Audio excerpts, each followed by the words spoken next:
Hello everyone and welcome to this edition of NASCAR's most controversial owner, Jim Stacy. Jim Stacy is a former NASCAR Cup Series team owner that competed from 1977 through 1983. He was also referred to as J.D. Stacy and Jim Stacy, and he was an American entrepreneur who made his money through the coal mining industry. Several notable drivers spent time driving for Jim Stacy Racing, such as Niel Bonnett, Dale Earnhardt, Tim Richmond, Mark Martin, and Sterling Marlin, just to name some. Jim Stacy Racing formed in the middle of the 1977 NASCAR Cup Series season when Stacy bought Nord Kraskoff's number 71 Dodge team after they lost their longtime sponsor K&K Insurance at the conclusion of the 1976 season, and ran the first part of the 77 season with whatever sponsorship they could come up with. Stacy purchased their equipment, driver, team members, and everything. They would change the team's number to 5. And Niel Bonnett remained the team's driver, as well as Harry Hyde coming over as the team's crew chief. The first start Jim Stacy Racing would make in their number 5 Dodge would be at Daytona in the summer. They ran pretty strong, starting first and finishing 8th. Throughout the rest of the season, Bonnett's best start was first, twice, at Dover and Martinsville in the fall. And his best finish was first also twice, at Richmond and Ontario in the fall. So in 15 starts, they scored 3 poles, 2 wins, 3 top 5s, and 5 top 10s. Tom Sneva also made one start in his second car for the team at Charlotte in the fall, behind the wheel of a number 6 Dodge, starting 12th and finishing 27th.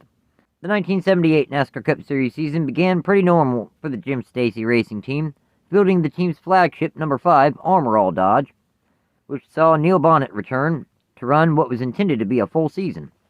Though, after Stacy would run into some financial issues, this would lead to Rod Osterlund becoming the team's new owner as of race 16 at Daytona.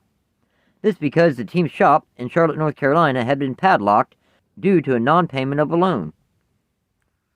Harry Hyde and Farrell Harris, a driver that Stacy had signed to drive the team's second car, sued Stacy as well. Harris made 2 starts in the team's number 6 Dodge, where he ran very well. His best start was 5th, and his best finish was 7th, both coming at Talladega in the spring. In his 2 starts, he scored 2 top 10s.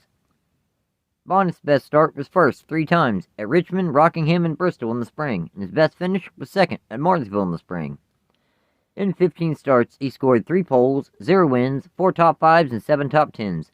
Near the conclusion of the 1978 season, Stacy had someone attach dynamite to the bottom of his car, and it was rigged so that when he put the car in reverse, it would detonate.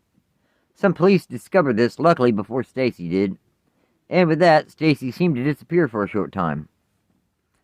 In 1979, Jim Stacy Racing only made 2 starts. Niel Bonnett was behind the wheel of the number 5 Oldsmobile and Chevrolet for the team. His best start was 20th, and his best finish was 32nd, both coming at Daytona in the spring. Then, for the 1980 season, Sterling Marlin made 2 starts in the team's number 5 Oldsmobile. His best start was 33rd, and his best finish was 11th, both coming at Darlington in the spring. Joe Ruttman also made 1 start in the team's number 5 Oldsmobile at Ontario in the fall, starting and finishing 40th. By 1981, Stacy had come up with a concept called the 5 Racers. This is what he intended to call his team when they were eventually to become 5 teams, though this never came to fruition. For the 1981 season, Joe Ruttman began the season as the team's only driver, running a partial schedule behind the wheel of a number 6, the 5 Racers Buick, with Booby Harrington as the team's crew chief. Ruttman would make 6 starts in the number 6. His best start was 8th at Talladega in the summer, and his best finish was 7th at Charlotte in the spring. After doing business with Osterlund a few seasons prior, in 1981, Stacy and Osterlund would again have business dealings, but this time it would be because Osterlund had run into financial problems due to the recession of the economy at the time. Osterlund sold his team to Stacy following race 16 at Michigan, the entire number 2 Pontiac team with driver Dale Earnhardt and crew chief Doug Reichert. Earnhardt was none too happy with the transaction and soon left the team to join Richard Childress Racing. His best start was 3rd twice at Daytona and Talladega in the summer, and his best finish was 7th at Nashville also in the summer. Earnhardt and Stacy parted ways after only 4 races.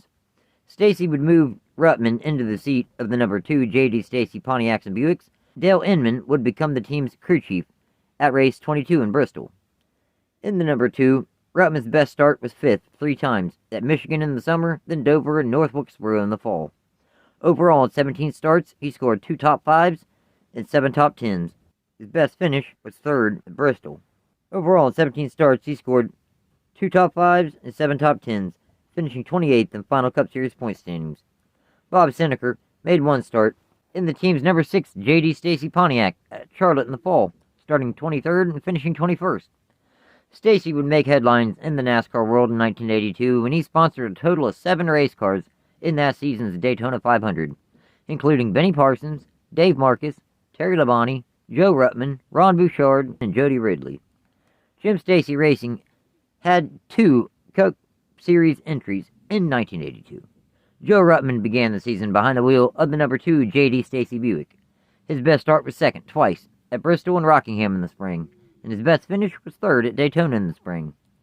After race 5 at Rockingham, Ruttman and Stacy parted ways. Tim Richmond would become the number 2 team's new driver. Richmond would get the chance to really show off his talent, with some very strong runs throughout the remainder of the 1982 season. His best start was 1st at Bristol in the summer, and his best finish was 1st twice at both Riverside races. Overall, in 25 starts, Richmond scored 1 pole, 2 wins, 7 top 5s, and 12 top 10s, finishing 26th in final Cup Series point standings. Jim Sauter began the season behind the wheel of the team's number 5 J.D. Stacy Buick. His best start was 17th at Daytona in the spring, and his best finish was 10th at Atlanta in the spring. After 3 starts, Sauter and Stacy parted ways.